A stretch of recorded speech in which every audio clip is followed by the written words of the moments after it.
Hello guys, good afternoon. GTA Cars, dito tayo sa may Quezon City. So meron tayong prospect unit, restock tayo kasi ubos na naman ang ating EcoSport mga pare. So meron tayong 2015 na Ford EcoSport, Brisbane Brown. Dami nag-aasa ng Brisbane Brown guys.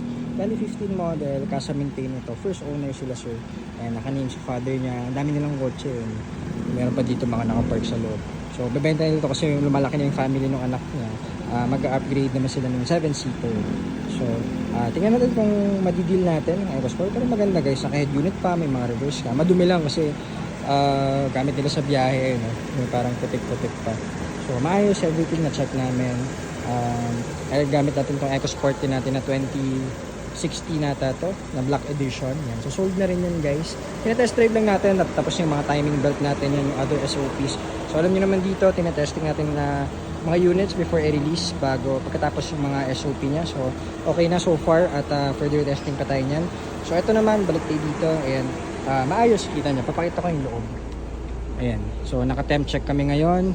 Pero syempre, nadaan to sa ating SOP pa rin. Naka-head unit na, may reverse cam. And sunroof to syempre, may plastic pa. Sunroof siya na titanium guys. So, leather seats, kita nyo naman, mukhang alaga. Kahit sa lagi nilang ginagamit, maayos yung ano nila.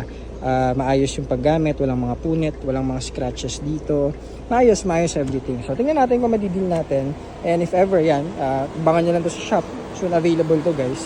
Tapusin mo natin yung deal at mukhang mauwi na rin natin itong Brisbane Brown na EcoSport. So, yun muna. Good afternoon. Salamat. Okay guys.